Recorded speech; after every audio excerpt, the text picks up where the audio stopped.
Hello guys, welcome to my YouTube channel, The Source Code. Today, I came up with a basic C++ video series. This series is going to teach you everything you need to learn about the basics of C++ language. So, let's get started and see what all the topics this series contains. Now, let's see the course content.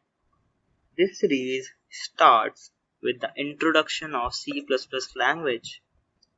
In the introduction, you will be getting the answers to the questions like what is C++ language, where it is used, what types of application we can make using C++ language, and many other questions you may have. Then, in the next video, I will help you to set up your C++ development environment, where you will write your C++ code. After that, I'm going to discuss the syntax of C++ programming language. In this, I will teach you what all rules we must follow while writing C++ program. Then, how to take input and print output in C++ language. After that, I will discuss the data types in C++. What are data types? What all data types are available in C++ programming language. Then, I will discuss what are tokens. What all the things tokens contains, like keywords, identifiers, operators, special symbols, constants, and many more things I will tell you about each of them.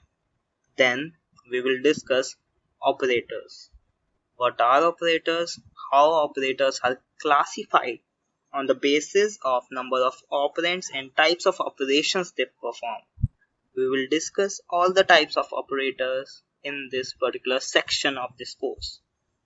Then, after operators, we will discuss what are conditional statements, what are the use of conditional statements, and how to implement conditional statements. Then, after that, we will discuss switch case statement. In switch case statements, we will see what is switch case statement, where to implement switch case statement, how to implement this, and when to implement this. Then after switch case statement, we will discuss loops and its types.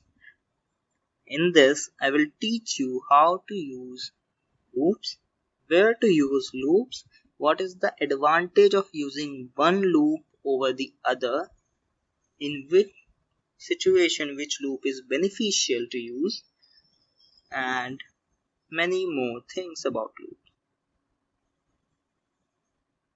Then after loops, we will discuss the two most important data structures in C++ language, arrays and string.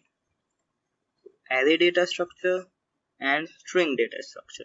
In this, we will discuss what is array and what is string, how array and strings are stored in the memory, how to visualize array and visualize string, where to use array and where to use string, and we will practice some questions based on array and strings. I hope you are clear with this. Now after that, at last we will discuss functions. What are functions? How to implement functions? What is the benefit of using functions? And many more things like that. And here, this basic C++ video series course ends.